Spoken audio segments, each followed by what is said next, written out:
Nice, à la limite, c'est pas dans leur histoire, dans leur ADN de se retrouver là. C'est génial pour eux, c'est génial pour les supporters. L'histoire qu'ils nous ont racontée, elle est formidable. Une année, on fait briller Ben Arfa. La deuxième année, on va te chercher Balotelli.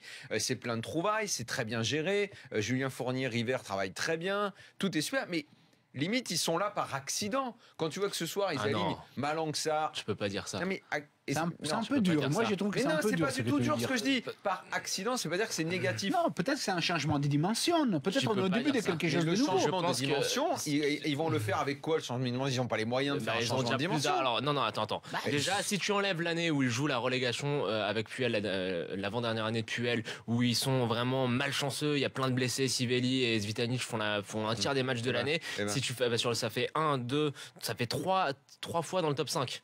Ok, en 4 ans.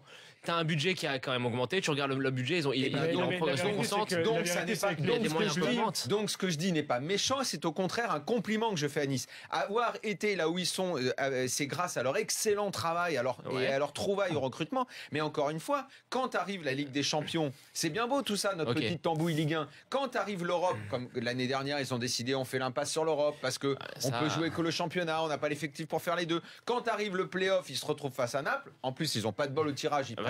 Ils prennent du lourd. Ils sont trop loin. Il y a trop de joueurs qui n'ont pas ce niveau.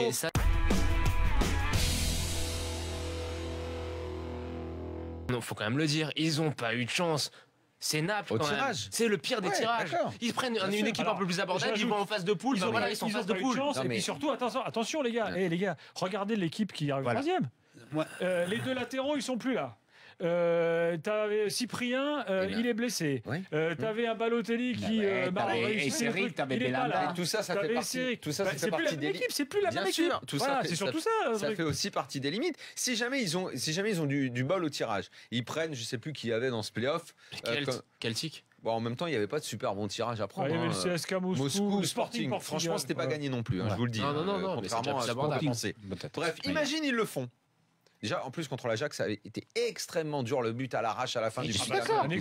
Ils se retrouvent en Ligue des Champions. Ils font chapeau 4. Ok, ils vont prendre leur chèque en décembre. Mais ils vont faire quoi? Ils vont rien faire. Peut-être que leur histoire, justement, c'est de continuer à bien travailler et cette fois de ne pas zapper l'Europa League et de nous raconter une belle histoire en Europa League.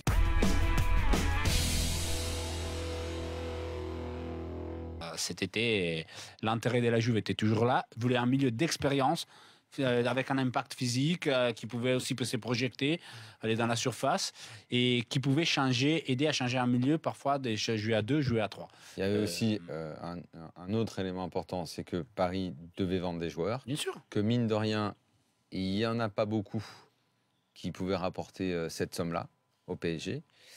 Dans le choix qui était fait de garder absolument Verratti, je parle des milieux de terrain, même si le registre est différent. Mota, tu vends pas. Verratti, tu gardes parce que tu es censé avoir une vision d'avenir. Rabiot, tu as décidé de le garder parce que lui aussi, vision d'avenir, c'est un jeune. D'ailleurs, il a démarré la saison en étant titulaire parce qu'il vise une prolongation de contrat. Et c'est pour ça que Rabiot joue en ce moment tout le temps. C'est parce qu'il faut lui donner faim et puis pour que maman, elle dise « Ok, c'est bon, on re-signe ».